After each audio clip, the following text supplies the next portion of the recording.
On 12 News at 4, we are all about bringing you solutions and empowering you to better your lives. Every day, we bring some of the Valley's most experienced professionals to discuss trending topics on health, ways to save money and improve your financial life, the law, relationships. We even have an expert on pets. And it's not just us asking the questions, we give you, the viewer, the opportunity to weigh in and ask questions too. Now, we're putting all these segments together in one place for you. This is Ask the Expert.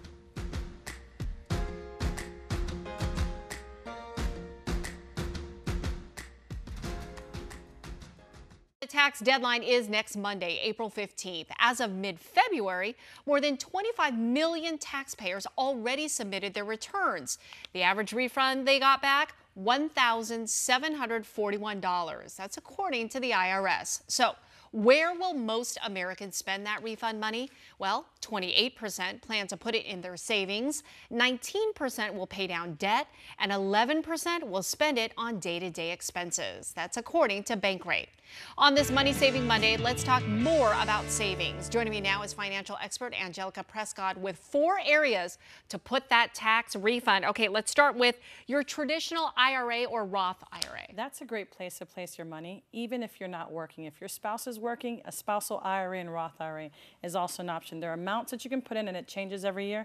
That's a way to be able to put it away and make it pay you later. Yeah. Okay, this next one, it's a no-brainer. We talk about all the time, building that emergency fund. That's such an urgent need because a lot of people kind of sidetrack it for, let's just plan for a vacation. No, you may need to plan for some emergency situation. So if you can stack that in there, get a good interest rate, money market, CD rates are 5% right now. Okay. Consider that for a way for it to grow and still be secure. Now remind us again, I mean, how much of that cushion should we have? Is it 6 months worth of savings? 6 months worth is a healthy way to look at it. And again, sometimes when it comes to how much we have to save, look at the essentials, not look at how much you splurge on, because that's not a requirement. So your essentials, how much is that? And multiply that by 6 and you'll have 6 months worth of it. The bills. All right. Okay, next up, and we've talked about this before, the 529 education savings plan. The little ones. The littles. We love them. We love them, right?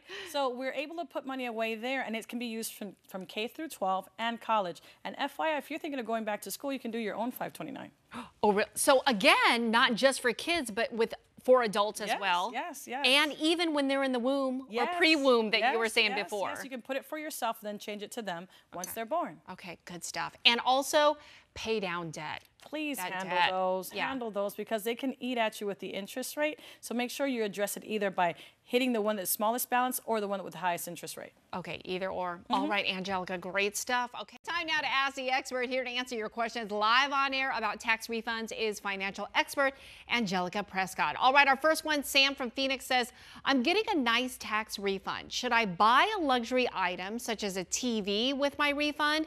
I may not be able to afford it any other time. Honestly, with that statement, there's a two-edged sword here. We should probably put in a savings account because if this is the only season from which we can afford something like the television, we need to save and have an emergency fund. This is sounding more like an emergency fund need. Yeah. Although I could understand, you know, when certain things go on sale and that sale is... jump on it. Absolutely, absolutely. But we look like we also might need some support money for in case something goes wrong as well. That is more important. David from Cave Creek says, should I use my refund to pay off bills? Absolutely. And we talked about that in our segment. Look at things that have high interest rates or with small balances and get those off the books. Okay, so bills before savings. Bills and savings.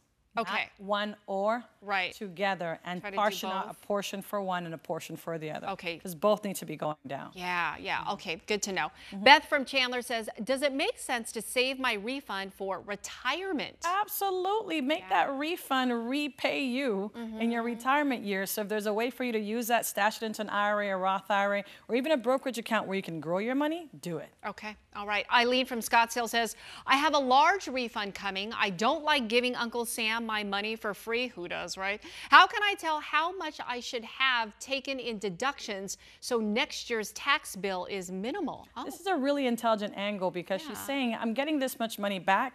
Can I find a way to not have it given back and use it efficiently while I have it? whoever you're using for your accounting, make sure that person is the one that's giving you that information, because they're the ones that are seeing each segment and where you can kind of shave it off. Oh, okay, good to know. Fred from Phoenix says, can I just have the IRS apply my tax refund this year to taxes for next year? Oh. I will defer that detail to an accountant, but more importantly, I wouldn't necessarily want the government holding my extra cash. Yeah, I'd rather, if anything, use it, put it to the side, put it in something conservative like a CD, and when you have whatever you need, you just throw it on there, and there's no risk. Okay, good advice, Angelica. Thank you for it. so much. You're always here for that. You may remember last week, a 3-year-old was walking ahead of his grandpa on an Arizona trail when he was bitten by a rattlesnake. Thankfully, he was treated with anti-venom and is okay. But it's not the first time this season that firefighters have gotten a rattlesnake call. Last month alone, firefighters got 105 calls for service over snakes. That's because rattlesnake season starts in March here in the desert and it lasts through October. Our pets face the same dangers. Once the temperatures start to go up and the critters start hunting, you can find them in places you least expect. In the U.S., it's estimated that there's more than 100,000 venomous snake bites that happen to dogs and cats every year. That's according to the ASPCA. Although most will survive, there's no doubt it is frightening and costly. So as a pet owner, what do? Let's ask the expert. Joining me now is Brett the vet with Arizona Animal Hospital. All right, so incredibly terrifying if this were to happen to your pet. So let's go over the signs and symptoms that owners should look for if this happens. Sure. Well, you got to find a snake in your yard. Yeah. Oftentimes it's going to be face or foot. Okay. You'll see a little blood drip.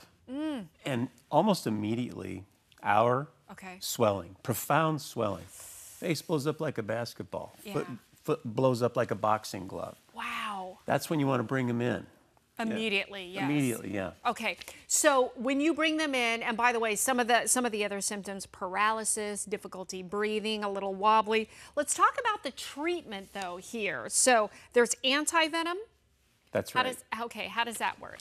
Pain's the other big thing we talk about, pain. But anti-venom is a anti-venom against the rattlesnake toxin. So we keep it in our hospital on demand for these emergencies. Okay. We thaw it out, give it IV to the dog, and it combines, it attaches to that anti-venom and basically neutralizes it so it can't do more damage. Or spread? Yeah, as it spreads, it causes more severe damage, shock, you know, severe shock, and occasionally death. Okay, but that's very costly, isn't it? We're talking hundreds? And thousands to some extent. Yeah. Some dogs require multiple vials of anti-venom. Okay. We try and limit it to one and hope that that does the job, and it generally does. Okay. But some dogs use 2 or 3 vials, and that can get costly. And I mean, for the most part, though, the pet will survive, right? We're very lucky. I'd say 98%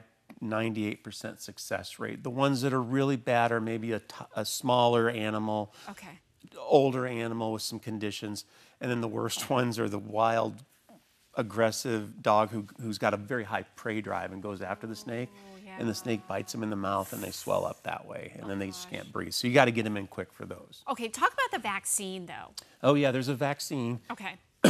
Verdict's out, in my opinion. We think it helps. Okay. You don't really know for sure because I guess I've only had one dog I thought responded well, but we don't know if that snake actually gave what's called a dry bite, so you don't really know if the snake gave the venom or not. Yeah. But I use that for dogs that do have that high drive, those high prey drive dogs that chase every bird, lizard, rabbit. Want to attack. Yeah, they want to go get them. So those are the ones I think it's important. Hunting dogs, things like that. So it's not something that you recommend for all dogs then? No, no. I think the most important thing is the snake training. Yes. Very important. All right. And I don't have my demonstration here today, but maybe next time. Okay, yeah, maybe next time. We're not ready for that. No. All right, let's talk about live demo. We don't want snakes in the studio, please. Let's talk about snake-proofing your home. Yes. I mean, it's not 100%, but there are things that homeowners can do. That's right. I think the snake fencing helps a lot, but there's no no such thing as a 100% snake-proof Right. backyard. So you always want to be careful. Okay. I condition myself to look at the entrance of the door because they always want to come inside. That's when the pictures pop up from neighbors, They're right It's right there. at the door, exactly. So before you open the door and let your pet out, I always look out side to side, check the corners because they're either up against the house or around the perimeter of the fence, and then you kind of look across the yard for a foreign object, something that doesn't belong. Okay. And then you can let your dog go. Yeah. Trimming up the bushes so you can see underneath them, like this thing here. Okay. I like patio furniture that you can see under, not so much like this couch where you can't see under. Oh, there's Nothing more little terrifying than tiny having places, yeah, a little yeah. critter come out between your legs there, Right. or out of the cushions. So Okay. that's no fun. Ginger's like, oh boy, okay. Check, please. Check, No, please. no kidding. We're going this way. All right. Going patio furniture shopping. Exactly. To another time to ask our expert here to answer your questions live on the air is Dr. Brett Cordes from the Arizona Animal Hospital. And we have a lot, Brett. Okay, so our first one, Debbie in Phoenix writes, my boxer Teddy lost his BFF in November. He's been having issues with diarrhea ever since. I've been feeding him chicken and rice instead of his normal fresh pet food, but it's not helping. Do you have any suggestions? Well, Debbie, Teddy, sorry about your loss. Yeah, Maybe Teddy needs another dog. a new BFF. Is it time? Maybe not. If not too early, that GI stuff might need to be worked up. So sometimes it's a very simple answer. Sometimes it can be complicated. So, have him checked out too. Maybe he's just sad. Yeah. I hope you find some healing there. Yeah. And I think with time, Teddy will get better. Oh, I'm so sorry, Debbie. Well, Abby from New River says, is it true that dogs who have been through rattlesnake avoidance training can smell a rattlesnake before it sees it? What about a dead rattlesnake? I was told once a rattlesnake is dead, the dog can no longer smell it. I never thought of this. I don't know the answer, but I do think they can smell them. Okay. They can smell, see, hear. Right. For sure, and their keen sense of smell is way better than ours. So yeah, keep an eye on that because sometimes they'll point it out long before you have a sense. So Right, and that's what's scary is, and it goes back to that snake training where a lot of times when something moves, the dog wants to go for it. yeah. Yeah. And that snake training, if you ever witnessed that, they set that up beautifully and stage it with precision so that dog understands exactly what's going on. And I think it's a total ounce of prevention worth a tremendous amount of pain and care. Yeah, no kidding. Izzy from Phoenix says, will a rattlesnake enter through a doggy door? Yes, Yes, they will. We've had so many stories of them being in the house. Sometimes, if you have two doors open and you think the laundry room garage door, entrance door is closed and there's a little crack and you wake up and overnight it's been open. Those are the situations where critters get in the house. Dog door, if little gap or if there's an opportunity, they can. So keep an eye out for those. It's snake season, so whenever it's snake season, it's like something changes in my head. I'm on the alert. Yeah, no kidding. Our dog Lucy is a 5-year-old mixed breed. She has not been eating much the last few days. She will pick at her food and she doesn't like chicken all of a sudden. Should I be concerned? No, I think Lucy's got you trained, Mom. If you hold out, little tough love, Lucy will eat when she's hungry. Okay. And if not, have her checked out. Okay, Sure. good to know. Carolyn from Queen Creek, this is my 3-year-old Pekingese. I mix a small amount of ground beef with Aussie's kibble. Is that too much fat? So many questions on nutrition still. I know, yeah, it's a lot of interesting. great content. So thanks for these questions. The answer is it's okay. Low fat, maybe the 90% lean ground beef, maybe strain some of the fat. Yeah, so keep it as lean as possible. Okay, all right. Brett, thank you so much. I know we have much more, so we're going to whisk you off to our green room, let you text away back at our viewers. We so appreciate your time. Thank you, and thank you to the Humane Society for that great segment. I think that's a wonderful thing they're doing. Oh, I'm definitely looking into that. Well, on this Wellness Wednesday, we want to explore a topic that many people think they can identify, but many times it's misused, and we're talking about narcissism. In social circles, people often talk about their narcissistic ex, coworker, or family members, but that might not be the case. You see, the National Institutes of Health did a study on narcissistic personality disorder, or NPD, and found that only 6.2% of people have it, and that men almost double the rate of women, 7.7% versus 4.8%. So, what exactly is narcissism? Therapist Juliana Lennon joins me now to clear up all the confusion. And we were talking about this earlier. We hear it used blanketly all the time. We do. But for the record, define exactly what narcissism is. It is a maladaptive personality style, and it encompasses just a range of traits and behaviors, but here's the key, it's on a spectrum.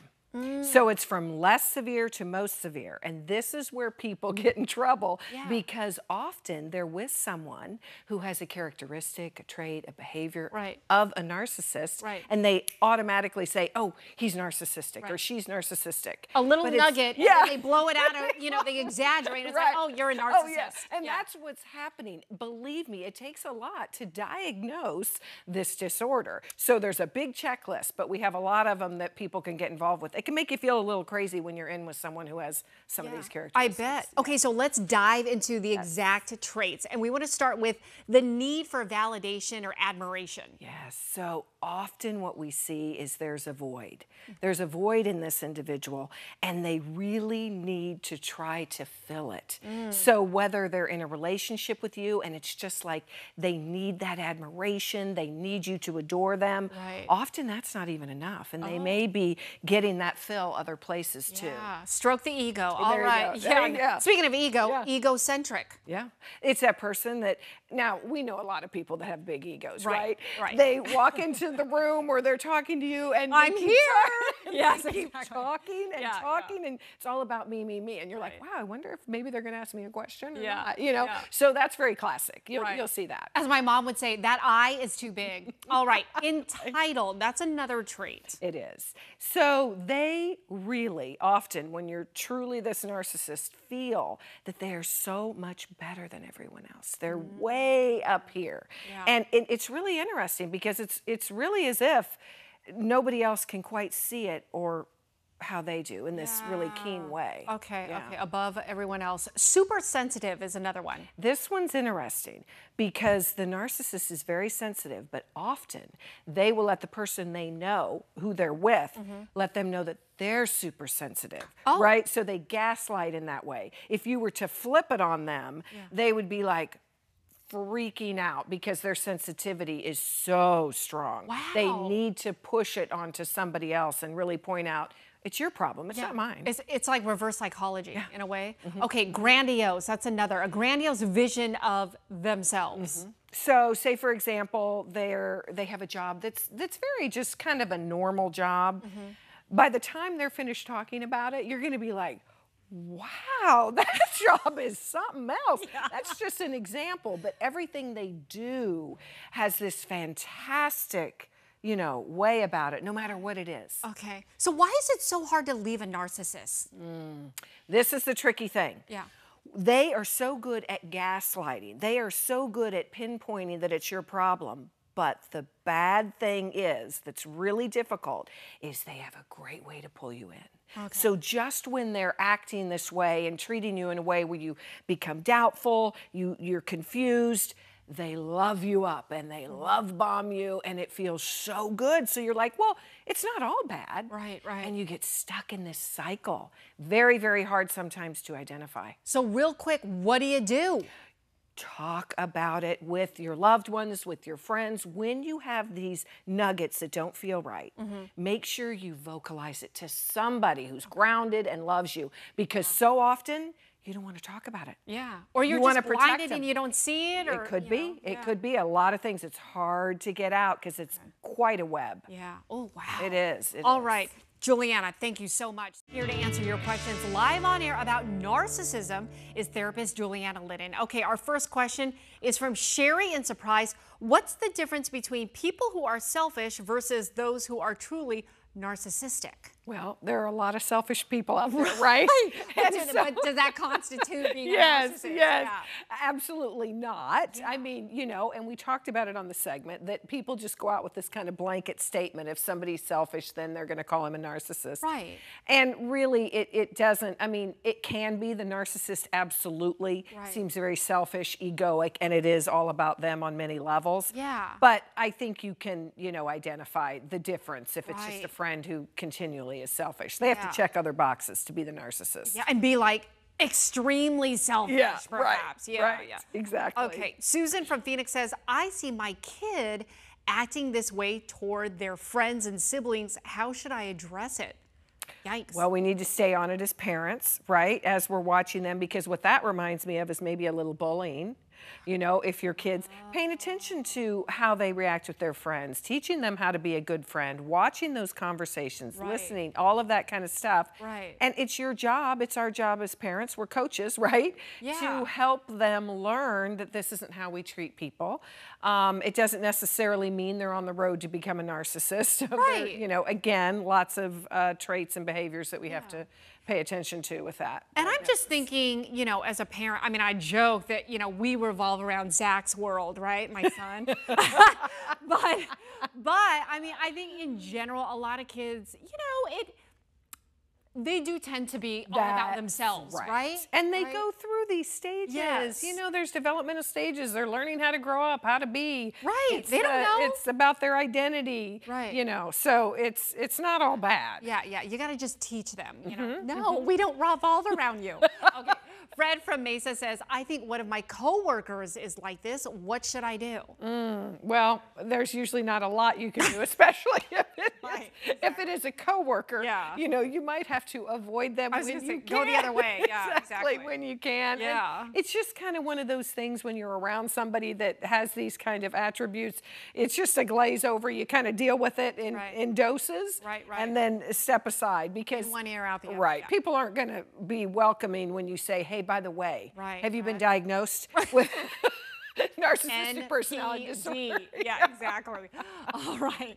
Mary from Glendale says, what about if I see this in myself? Oh, how should I deal with it? Wow. Self-recognition. Yeah. That's a step already, right? Yeah, a huge step. And, you know, if you are willing to look at your stuff, which it isn't always fun, right, to go inside and see all the stuff that we have, because we all have it. Right. But if you are willing, you are eager, you want to do the work, absolutely you can shift and change. I see it all the time with all kinds of stuff. So if you're feeling like that, start to rein it in and pay attention to how you can make some changes. Yeah, good advice. Educate yourself. Yeah, Brandy texts in, how can I help my daughter who's in love with an abusive narcissist? It's heart-wrenching to watch. She's 23. Oh, it's so heart-wrenching. Because as we touched on in the segment, they don't always know it. Yeah.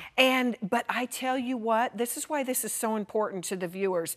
When you see it, boy, it is so obvious, isn't it? Right. It's like crystal clear. It's like writing on the wall. Yeah. And so I say as a parent to gently kind of when that conversation's happening and they're opening up, start to drop some of the information like, wow, you know, honey, that doesn't seem like that's very healthy, or that didn't make you feel good. Like, we wouldn't say those things to you. Would a friend say that? Would they do that? Right. Just slowly kind of helping them reframe it and see that it might not be normal. I know this is a little much and pretty brash, but can you just say, you need to leave him? Hey, I mean, if see that, these well, here's the traits thing. play out. If that works, great. But so often the kids are like, and my kids will even say it, Mom, quit telling me what to do. Okay. I'm not there yet. My kids are only 10. Yeah, just wait. Yeah, exactly. Okay. Don't be so forward. All right. Okay, good advice. Thank you so much. Juliana, always great to have you. Thank you. Joining me now is criminal defense attorney Hector Diaz of Diaz Law. Hector, you know, it's such an emotional and impactful story to hear, even though it was nearly 7 years ago, from the Goldman family. Will his family, as well as Nicole Brown Simpson's family, ever see that money that was owed to them? You know, they have not seen, you know, a significant portion of the verdict. I think it was $35 million. And you know, I expect that those same obstacles that they've faced, you know, when OJ was alive, that they're going to continue to meet those same issues when they go after the estate, because now OJ's children, OJ's family are going to likely raise the same kinds of issues and arguments that the Goldmans are entitled to certain monies because they, you know, are a certain designated type of property related to his pension and all sorts of issues. So I think the one certainty here is it's going to continue to be in court for quite some time. Yeah. Let's go back to that murder trial. Back then, it was known as the trial of the century. There were so many things about this case that truly made its mark in history. So I want to take you back to the events that unfolded. June 1994. We all remember where we were when that Bronco chase happened throughout Southern California. Then the trial of the century in 1995. You had the dream team of defense lawyers, Johnnie Cochran and Robert Shapiro versus prosecutors Marcia Clark and Christopher Darden. And then who could forget that key moment when OJ struggled to put on the gloves from the crime scene, leading Johnnie Cochran to famously say these words: "If it doesn't fit, you must acquit." Not guilty of murder, and the fallout highlighted race in America. Hector, talk about the legacy that this case left behind. You know, and I get goosebumps just when I, you know, when I see this. I remember where I was at when, you know, I was in college when this verdict came down, and this case highlighted race in the criminal justice system. It you know, had always been an issue, but it really brought it to America's living room. For 9 months, every day, we were affixed to this, and it highlighted a lot of things. You know, for many, many years, you know, TV wasn't showing trials. They weren't showing these kinds of things. And now they're the norm that we see today. And I think, you know, in some respects, the biggest piece of this, besides the, you know, the issues of race and the issues of in terms of the lawyers that were involved here, some of the arguments they made here and the questions that were raised, was the fact that you had now really the criminal justice system pushed into the living room. Things that really were a mystery for many people, only reading in books. Now they were front and center every day. The DNA evidence. Absolutely. The science of DNA was evolving at that time. And you know, OJ's lawyers made the DNA issue as if it was the central piece of the case, when in reality it really wasn't. And you know, they were able to kind of paint a picture in terms of whether law enforcement, you know, had done more than just simply made mistakes, but had engaged in some kind of misconduct on their own. So there are a lot of things. I think, you know, there are a lot of lasting effects from this. You know, but the big one is just where we've seen these kinds of criminal trials. There wasn't high profile before O.J. Simpson. This was the high profile case, and it continues. I mean, there have been a lot of other cases that have come since the O.J. trial. But really nothing like this, though. No.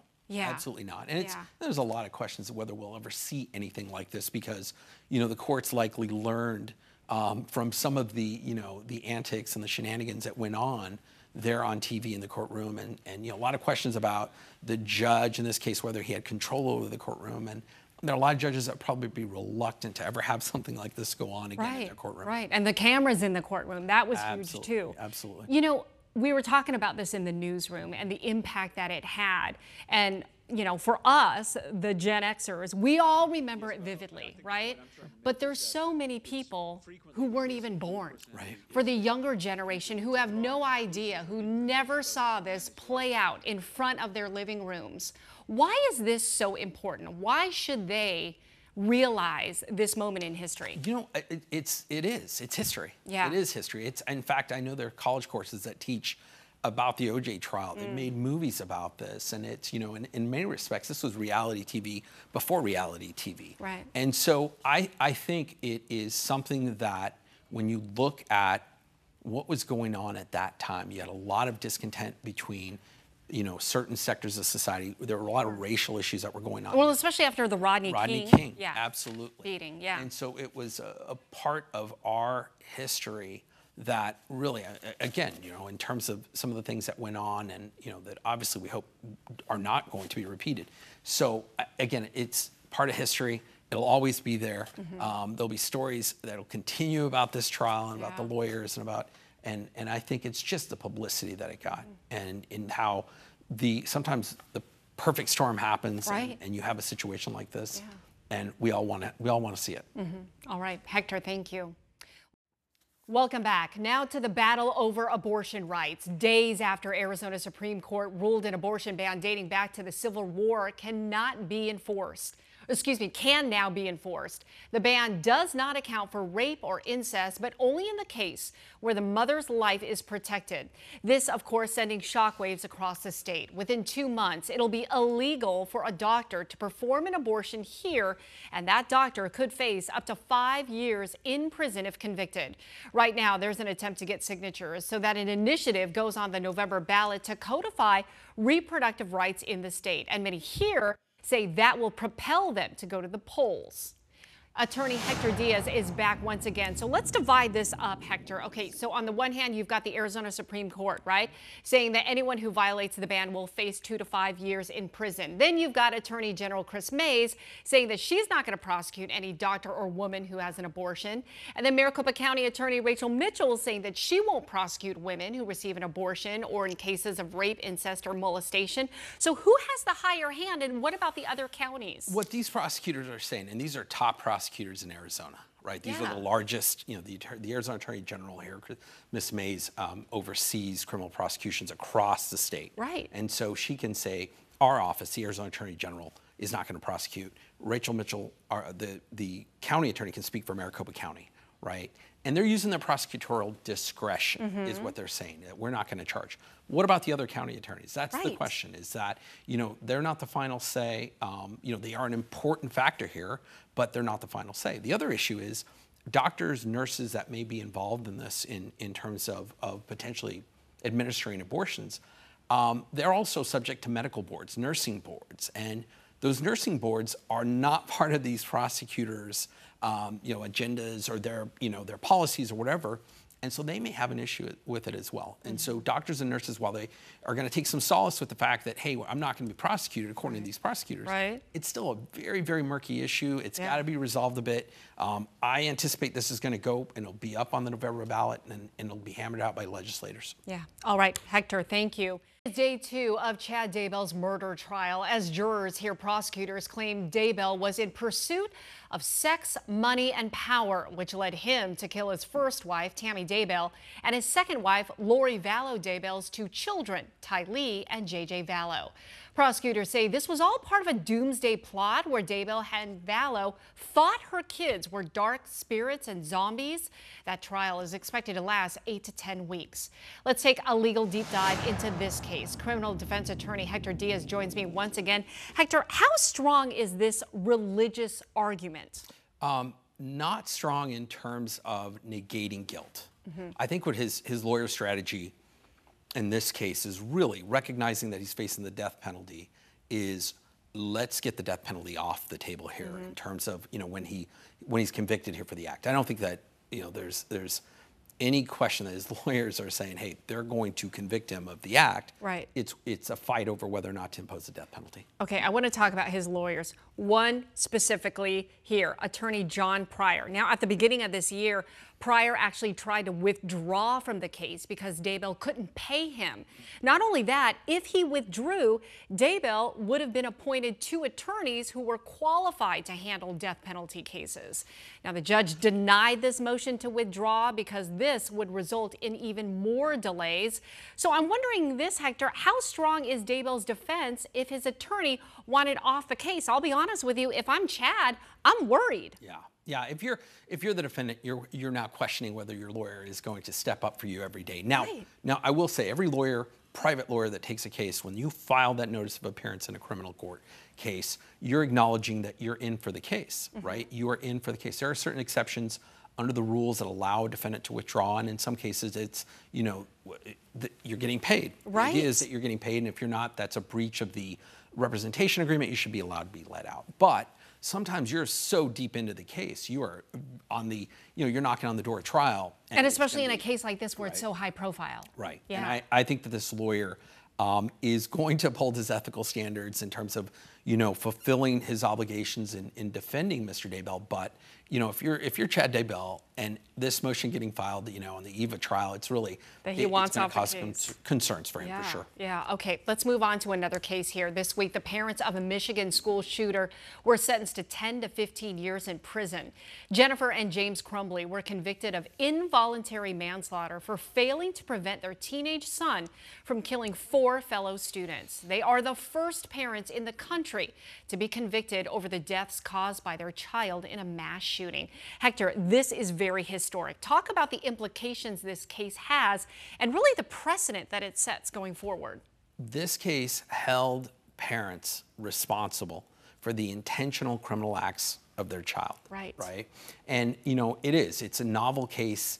There have been other cases close to it, but not for, where you had somebody convicted of manslaughter, right, where they weren't directly involved in the act. And here, again, I think it's important to note these were very egregious, very kind of a rare set of circumstances. I think the judge in sentencing commented and raised this issue when the mother said, this can happen to any parent. Any parent can be in my shoes here. And that judge pushed back and said, no, that's not the case. There are very, very exceptional circumstances here where there were absolutely loud warning sirens going off. Right. In fact, I'm glad you talked about that because the judge specifically said, quote, the lack of acts that could have halted an oncoming runaway train, repeatedly ignoring things that would make a reasonable person feel the hair on the back of her neck stand up. This wasn't about poor parenting. Absolutely not. It wasn't. Again, there were some very significant warning signs. This was a boy that was very troubled, and absolutely the parents should have saw what was going on. They were reckless and disregarding and showing absolutely no supervision or care, and this is why they were charged and ultimately convicted. So, should the general public be concerned here? This is going to happen here in Arizona. This could, for, again, rare set of circumstances, very egregious acts. Again, there were lack of supervision, lack of care. Could we see this expanded in other areas? Sure. Absolutely, but again, I think it has to show a pattern of recklessness. I think that's what these prosecutors and this judge commented on, that it wasn't once or twice. This was a series of misconduct. Really quick, though, such a novel prosecution. This case is absolutely going to get appealed to the Michigan Supreme Court. You're going to see this appealed because of the sentences and because of holding the parents essentially culpable for manslaughter. All right, Hector, you've been phenomenal. Thank you so much for your deep dive analysis. My pleasure. We appreciate it. Thanks for watching. Be sure to follow our YouTube channel for more content and watch the Ask the Expert segment weekdays at 4 p.m. and right here on our 12 Plus app.